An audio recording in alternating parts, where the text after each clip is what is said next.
pleased to be here, and I questioned myself when asked, why me?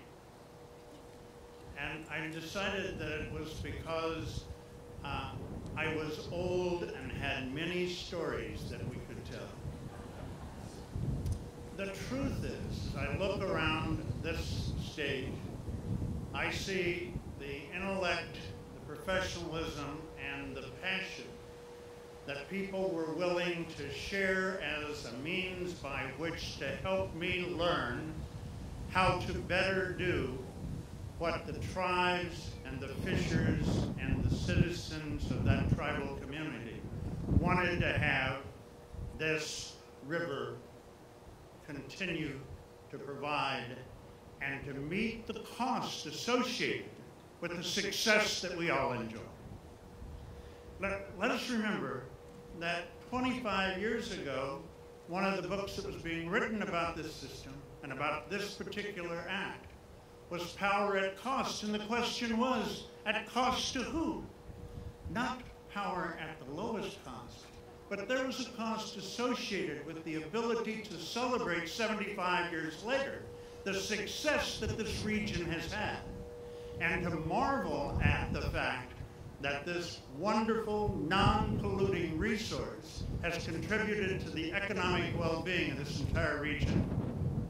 But there was, in fact, a cost to culture and to environment, and that took a long time to recognize. It was not an easy struggle, and many on this stage can tell you that it was not easily accomplished.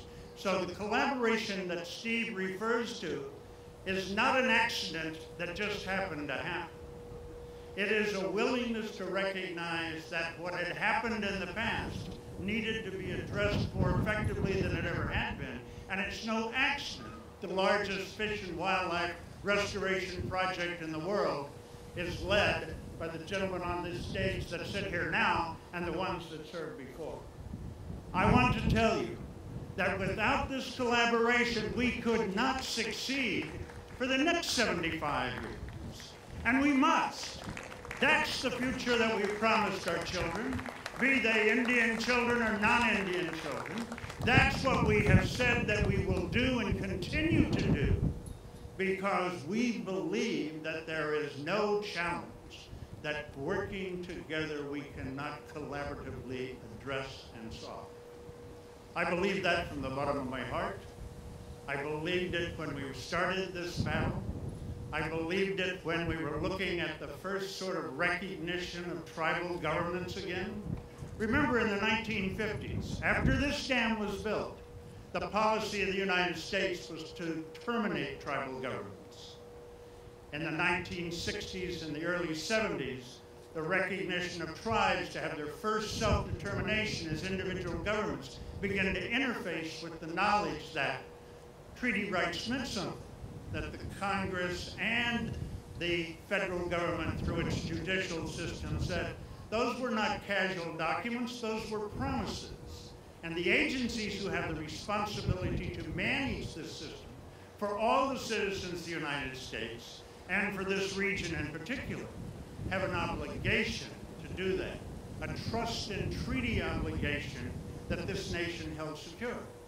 That law, the Indian Self-Determination Act, wasn't passed until 1975.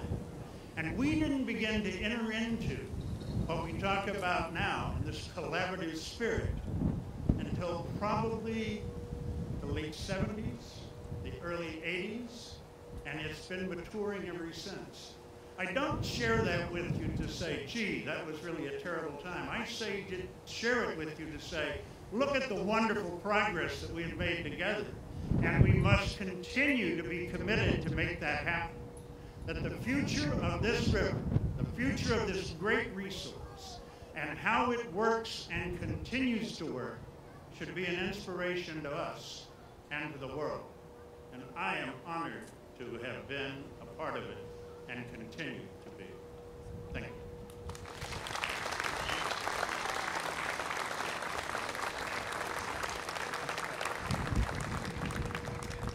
Well, thank you, Roy.